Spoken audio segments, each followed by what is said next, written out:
উড়ন বাবু, তুই আমাকে কথা দে, তুই এই বাড়িটা কিছুতেই ভাগ হতে দিবি না।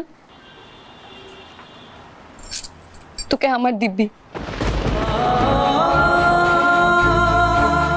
এই পরিবারের সবাই তোমাকে খারাপ কথা বলেছে, এমনকি আমিও বলেছি অনেক সময়। আজকে সবাই মিলে তোমাকে দায়ী করছে পরিবারটা ভাগ হয়ে যাচ্ছে বলে। আর সেই তুমি পরিবারটাকে বাঁচানোর কথা ভাবছো। এই পরিবারের মানুষগুলো কেমন থাকবে, তাদের ভালোটুকুর কথাই ভাবছো, তাদের এক রাখার কথা ভাবছো নিঃস্বার্থভাবে। একজন কতটা খাঁটি মনের মানুষ হলে এমন ভাবে ভাবতে পারে। তুই আমার পাশে না থাকলে আমি যে এই পরিবারটাকে এক করে রাখতে পারবো না রে উড়ন বাবু। থাকবো, আমি তোমার পাশে আছি রাঙামাটি। এই পরিবারের মানুষগুলোকে এক করে রাখার জন্য আমি আমার সবটা দিয়ে লড়বো। এই পরিবারকে আমি ভাগ হতে দেবো না।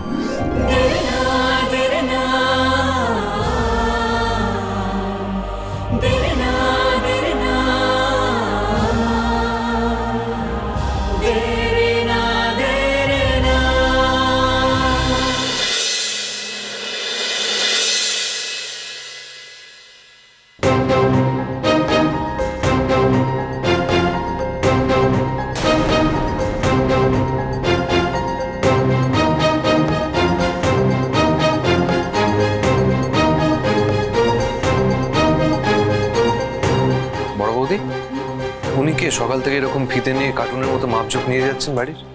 Mind you language Eklavya. উনি একজন ইঞ্জিনিয়ার।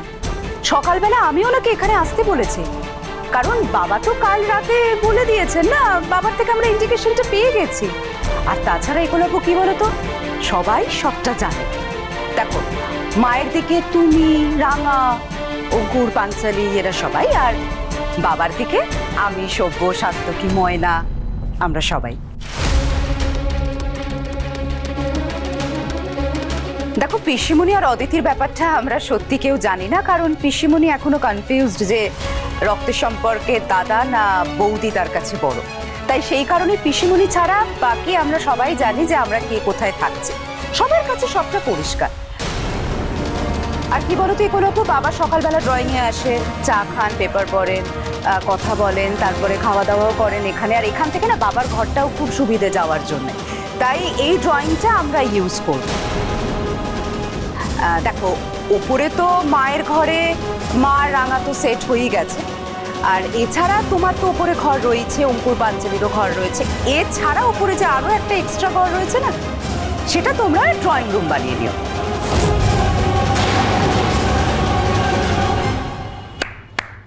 সাব্বাস বড় বৌদি, সাব্বাস। এই না হলে আমার বড় বৌদি।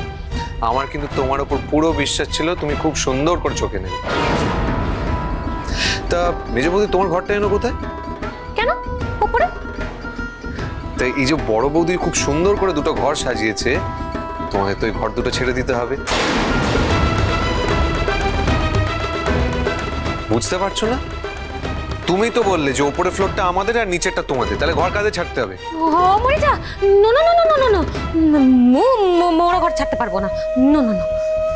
উপরে তো আমারও ঘর রয়েছে একলব্য, তাই আমিও আমার ঘরটা ছাড়ছি না। এক্সট্রা একটা ঘর রয়েছে না, ওই ঘরটাকে তোমরা ড্রয়িং রুম বানিয়ে নেবে। চুপ করো তোমরা।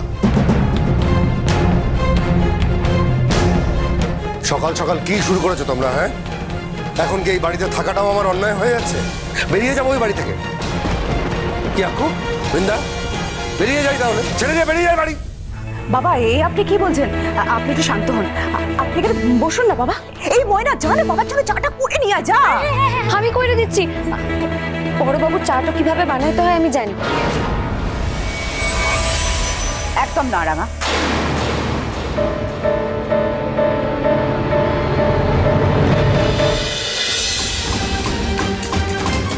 তুই এখানে দাঁড়িয়ে থাক, তোর জায়গায় দাঁড়িয়ে থাকবি, কিচ্ছু করতে হবে না তোকে। দয়া করে আর মহান সাজার চেষ্টা করিস না রাঙা। অনেক কষ্ট দিয়েছি আমরা বাবাকে, আর চাই না বাবাকে নতুন করে কোনো কষ্ট দিতে।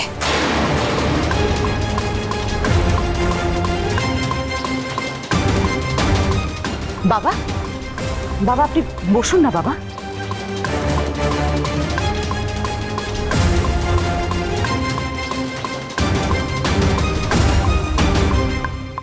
একলব্য, তোমাদের বাড়িতে এগুলো কি হচ্ছে?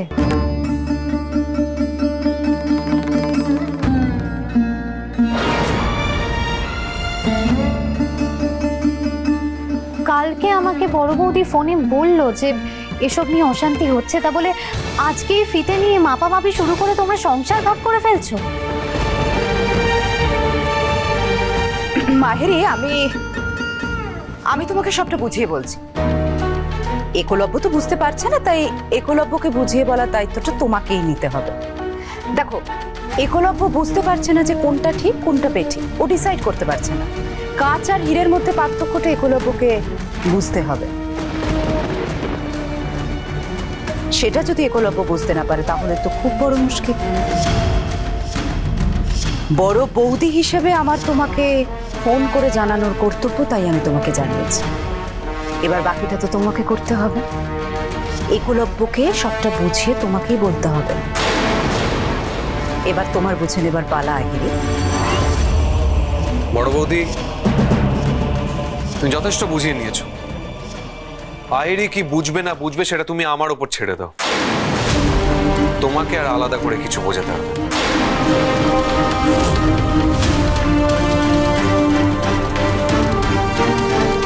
এসব তুমি কি বলছো একলব্য? আমাকেও তো বুঝতে হবে। কদিন পরে তো আমি এবারে বউ হয়ে আসবো। রানা চলে যাওয়ার পরে আমাকেই তো আসতে হবে।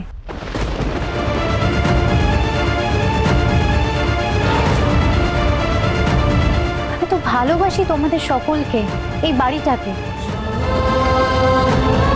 আমার কি তোমাদের প্রতি, এই বাড়িটার প্রতি মায়া টান নেই?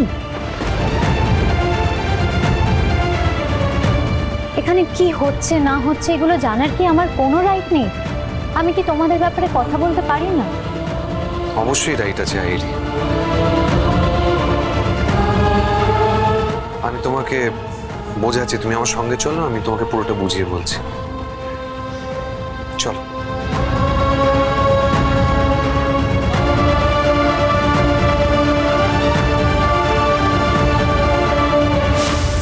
তাহলে রাঙা, সবটা পরিষ্কার হয়ে গেল। বাবা মাও সবটা শুনে নিয়েছে। যেগুলো তোদের ব্যবহারের জিনিস সেগুলো আমরা ব্যবহার করব, আর আমাদের ব্যবহারের জিনিসপত্র তোরা হাত দিবি না। ওই যে রান্নাঘরটা দেখছিস, ওটা আমাদের, আমরা ব্যবহার করব। ওখানে তুই ঢুকবি না।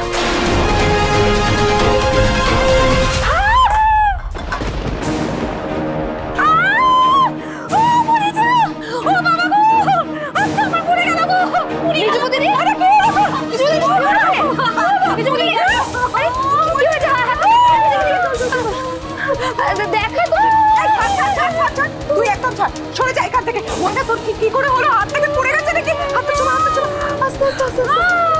বলছি শোন না, বড়বাবু চাটা আমি বানাই দিই। বড়বাবু তো এই সময় চাটা না পেলে অসুবিধাটা হয়। রোজ সকাল 8টার সময় তোমাকে চা দিতে হয়। তোরা যা, আমি চাটা বানাই দিচ্ছি। এই, তুই চুপ করবি? অনেকক্ষণ ধরে না তুই অনেক কথা বলছিস। একদম চুপ কর। আর জুতো মেরে তোকে গরুদান করতে হবে না। আরে মনে হাতটা চুপা। শোন, বাবার একটা দিন চা খেতে দেরি হলে দেরি হবে, আমরা বুঝে নেব। আর শোন, আমাদের অংশে তুই পা দিবি না। যা এখান থেকে।